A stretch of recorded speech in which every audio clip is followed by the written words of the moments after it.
Everyone.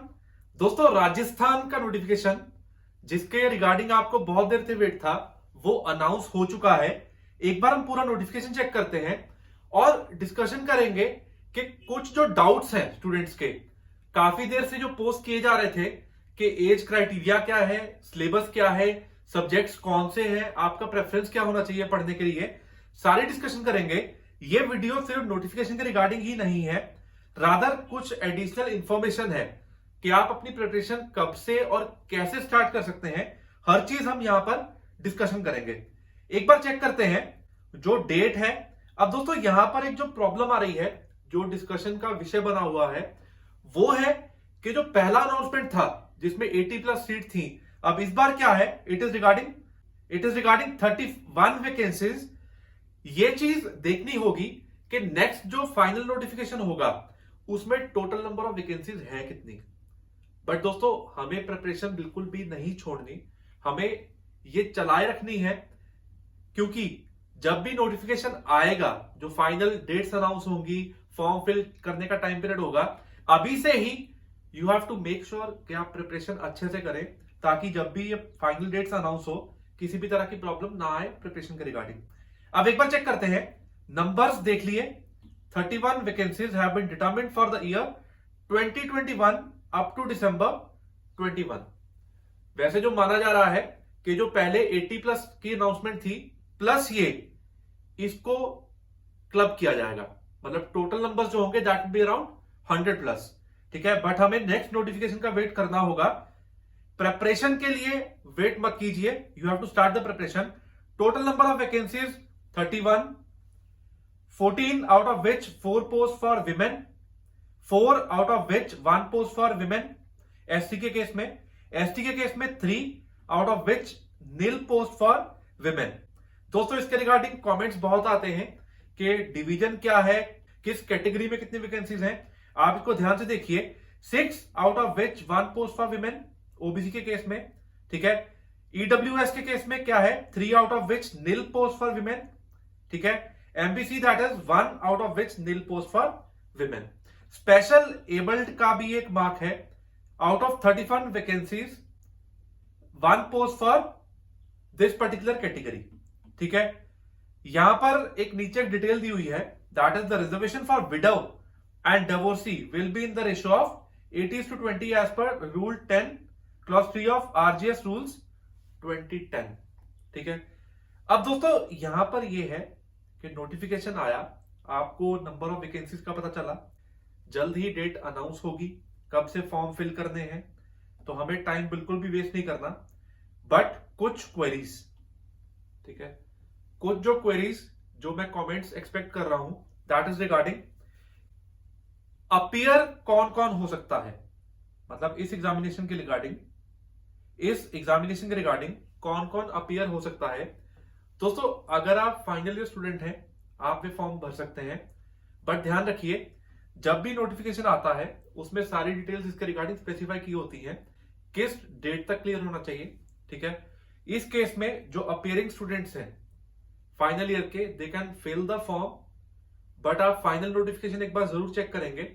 दूसरा point ये है कि आप फर्स्ट ईयर सेकेंड ईयर के स्टूडेंट्स जो हैं, डॉक्यूमेंट्स चेक नहीं किए जाते, तो प्रीलिम्स वाले बच्चे जो है वो फॉर्म फिल कर देते हैं, बट जब आप प्रीलिम्स क्वालिफाई करते हैं तब प्रॉपर डॉक्यूमेंट्स मांगे जाते हैं, उस समय आपके पास डिग्री होनी चाहिए, राइट।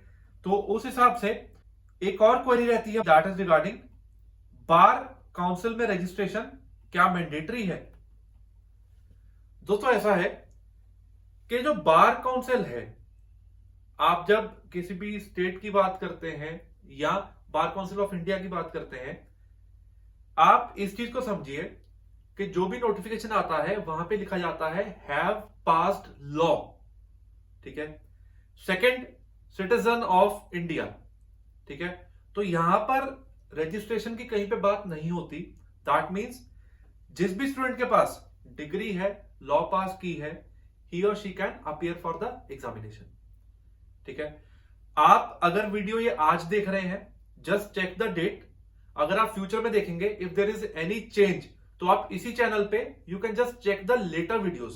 ठीक है, जो लेटेस्ट वीडियोस होंगी आप उसको कंसल्ट करेंगे, क्योंकि ऐसी कुछ डिटेल्स अगर वेरी होंगी इसके रिगार्डिंग हम जरूर पोस्ट करेंगे। अब दोस्तों ये जो लैंग्वेज का पार्ट है कि आपको प्रिपरेशन जो करनी है, चाहे आप हिंदी में कीजिए चाहे आप इंग्लिश में कर सकते हैं, ठीक है। Next parameter that is regarding the subjects. जो सबसे इंपॉर्टेंट पार्ट है हमें यहां पे डिस्कशन करनी है, that is regarding the subjects part. जल्दी नोटिफिकेशन आएगी, ये मालूम होना चाहिए कौन से सब्जेक्ट्स हैं, किसका क्या लेवल रहता है, that means type of examination क्या रहता है। आपको ये सब्जेक्ट्स बहुत अच्छे से गो थ्रू करने हैं। थोड़ा आइडिया दूंगा किन सब्जेक्ट्स में हल्का सा इजी पार्ट कवर करना है और किन में थोड़ा सा लेवल हाई रहता है, राइट। तो यहां पे हम लिख लेते हैं this is discussion regarding syllabus, ठीक है। इसको दोस्तों दो पार्ट में डिवाइड किया गया है, that is one is law 1, law 2, जिसमें से जो प्रिलिमिनरी की बात करें 70% वेटेज है लॉ 1 और लॉ 2 की। पैरेलल क्या है? Parallel it's English plus Hindi. Parallel जो करना है that is English plus Hindi, जो कि 30% वेटेज है। अब इसमें करना क्या है, this is the grammar part. और इलेबोरेटिव वीडियो में पोस्ट करूंगा कि इंग्लिश का जो ये इंग्लिश और हिंदी का पार्ट है इसमें क्या क्या चीजें हमने कवर करनी है। बट हमें समझने वाली बात यह है कि जो प्रीलिम्स का पार्ट है 100% इट इज इन 2 पार्ट्स, जो कि 70% लॉ का पार्ट है, लॉ 1 लॉ 2, 30% लैंग्वेज का, ठीक है। अब 1 बाय 1 लॉ 1 या लॉ 2 में क्या क्या चीजें कवर्ड है, कौन से सब्जेक्ट्स हैं, हम एक बार लिस्ट बना लेते हैं। पहले हम देखते हैं यहां पर लॉ 1 का। सेकेंड पार्ट जो है दैट इज लॉ 2, और देन वी हैव लैंग्वेज का सेपरेट पार्ट, ठीक है। लैंग्वेज में जो हम 2 पार्ट कवर करेंगे that is Hindi plus English, ठीक है, हिंदी प्लस इंग्लिश। लॉ 1 में सबसे important subject that is CPC. दोस्तों हम मानते हैं कि जुडिशरी का एग्जामिनेशन है, क्रैक होगा या नहीं होगा, क्या मैं ये कर पाऊंगा? अगर हर स्टूडेंट ये चीज सोचेगा ना तो कोई नहीं कर पाएगा। तो मेरा मानना ये है एज अ स्टूडेंट हर स्टूडेंट कर सकता है क्रैक एग्जामिनेशन, चाहे वो यूपीएससी है, आईएएस है, आईपीएस है। दोस्तों किसी भी एग्जामिनेशन के लिए थोड़ा सा हार्डवर्क और प्लानिंग, अगर ये 2 चीजों का कॉम्बिनेशन बन जाए, you can achieve any goal, you can crack any examination, trust me, ठीक है। आपको ये वर्ड्स मार्क करने हैं कि कोई भी स्टूडेंट कोई भी एग्जामिनेशन क्रैक कर सकता है, प्रोवाइडेड आप थोड़ा सा हार्डवर्क और उसको प्लानिंग कर रहे हैं, ठीक है। पहला हमने सब्जेक्ट यहां पे लिखा CPC, then we have the constitution, ठीक है। पहले एक बार हम सब्जेक्ट्स देख के then I will mark a star कि सबसे इंपॉर्टेंट सब्जेक्ट्स कौन से रहेंगे और किन में आपको मेहनत ज्यादा करनी है ताकि आप एग्जामिनेशन इजिली क्रैक कर पाए, ठीक है। Then we have Indian contract act, ठीक है, 1872, right. Then we have evidence act 1872, ठीक है। Then we have limitation act, ठीक है। लिमिटेशन एक्ट कवर्ड है यहां पर। ये लॉ 1 का पार्ट हम डिस्कशन कर रहे हैं, लॉ 1 लॉ 2, राइट। अब यहां पर मैं स्टार मार्क करूंगा किन सब्जेक्ट्स में मेहनत ज्यादा चाहिए। Then specific relief act 1963, then we have transfer of property act 1882, ठीक है। Interpretation of statutes, interpretation of last Rajasthan rent act, right, rent control act, ठीक है। ये हमने लिख लिए लॉ 1 के पार्ट। देन लॉ 2 के अंदर we have criminal procedure code, criminal procedure code, Indian evidence act, Indian penal code, juvenile justice, ठीक है। नेगोशिएबल इंस्ट्रूमेंट एक्ट, जिसमें मेजर पार्ट कौन सा कवर करना है दैट इज 138 टू 148, ठीक है। जो हमारे लिए इंपॉर्टेंट है हम पहले उसको कवर करेंगे, ठीक है। Then we have probation of offenders,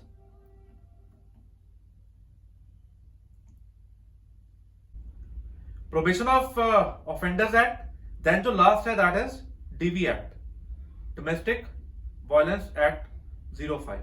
ठीक है, अब यहां पर हमें यह देखना है कि गेम चेंजर्स सब्जेक्ट कौन से हैं। दोस्तों किसी भी एग्जामिनेशन में मेहनत अगर आप प्लान्ड वे से करेंगे तो एग्जामिनेशन को क्लियर करने के, क्रैक करने के चांसेस आप इंक्रीज कर पाएंगे। ठीक है, सीपीसी द कॉन्स्टिट्यूशन, ठीक है, उसके बाद evidence, then we have TPA, ठीक है, सीआरपीसी, एविडेंस, आईपीसी। सबसे पहले ये जो पार्ट है, these are the most important. ठीक है, ये पार्ट अभी से स्टार्ट करना है, ये पार्ट अभी से प्लान करना स्टार्ट करना है। Don't wait for the final notification, यही आपका टाइम वेस्ट होगा। एंड बेटर है कि अगर हम अभी से ये चीजों को प्लान कर लेंगे, सब्जेक्ट्स को स्टार्ट करना यहां पर हम प्लान आउट कर लेंगे, तो the chances will be more कि एग्जामिनेशन उतनी जल्द क्रैक हो पाएगा। Why to delay the things. ठीक है, अब दोस्तों जो लैंग्वेज वाला पार्ट है, ये आप एंड में नहीं करेंगे। डिवाइड योर डे इन अ वे कि आप लॉ 1 लॉ 2 को पैरेलल कर रहे हैं, प्लस जो लैंग्वेज का पार्ट है, यहां पर जो प्रीलिम्स में ग्रामर पार्ट है, ठीक है, यही आपका मेंस में जो होगा दैट विल हेल्प फॉर ऐसे पार्ट। ठीक है, मेंस में ऐसे वाला पार्ट है, अगर ग्रामर स्ट्रांग होगी, चाहे वो हिंदी है चाहे इंग्लिश है, तो आप ऐसे भी उतना प्रेजेंटेबल विदाउट एनी एरर आप वहां पर प्रेजेंट कर पाएंगे, तो उतना ही स्कोर आपका अच्छा होगा।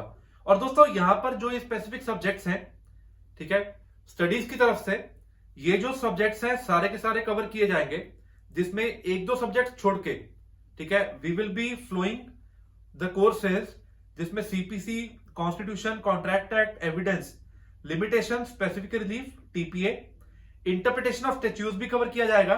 ठीक है, रेंट कंट्रोल भी कवर किया जाएगा स्टेट का। Then we have CrPC, evidence. Evidence दो जगह कवर्ड है, इसमें ज्यादा क्वेश्चंस कवर्ड रहते हैं। देन इंडियन पेनल कोड, ठीक है, जुवेनाइल जस्टिस भी कवर होगा। नेगोशिएबल का मैं फिर से बता रहा हूं 138 to 148। ठीक है, पीओ छोटा सा सब्जेक्ट है, देन डीवी एक्ट, ये सारा पार्ट कवर किया जाएगा एक्सेप्ट कॉन्स्टिट्यूशन। ठीक है, तो जैसे ही अब हमें फाइनल कोई नोटिफिकेशन मिलती है जिसमें इलेबोरेटिव कंटेंट बताया जाएगा, अगर कुछ चेंजेस हैं आपको नेक्स्ट वीडियो में उसके रिगार्डिंग अपडेट्स दिए जाएंगे। और दोस्तों प्रिपरेशन के लिए अगर बेयर एक्ट परचेज करने में कोई आपको प्रॉब्लम है या आपके एरिया में कोई ऐसा बुक्स मटेरियल अवेलेबल नहीं है, डिस्क्रिप्शन बॉक्स में कुछ कंटेंट प्रोवाइड किया है, लिंक्स प्रोवाइड किए हैं, आप उनको चेक कर सकते हैं। अगर कुछ मेजर सब्जेक्ट्स आप स्टार्ट करना चाहते हैं अभी से, because this is the app time. Normally क्या होता है, we wait for the notification, और जब नोटिफिकेशन आ जाता है तब लगता है कि टाइम बहुत कम है। जब तक फॉर्म फिल करना स्टार्ट नहीं होता, ट्राई कि आप इन चीजों को प्रॉपर वे से प्लान आउट करके अपने हिसाब से कॉन्साइज कंटेंट आप इसको प्लान करेंगे, और जल्दी आप एग्जामिनेशन, अगर इस वे से आप इन चीजों को प्लान आउट करेंगे, आप एग्जामिनेशन क्रैक कर पाएंगे। राइट, तो आई एक्सपेक्ट कि आप इन चीजों को बहुत सीरियसली मैनेज करते हुए पहले कंटेंट को प्लान आउट करेंगे, then manage that content. Revision is the key. हर वीडियो में ये बोलता हूं, रिवीजन इज द की। आपको किसी भी मौके पे पूरे 15-15 दिन सिंगल पेस पे आपको रन नहीं करना, इन बिटवीन ब्रेक्स लेके, चाहे वो 5th डे है, 7th डे है, take a break, then revise the content, then study the next part. This is the best strategy जो आपको हेल्प करने वाली है एग्जामिनेशन क्रैक करने में। All the best.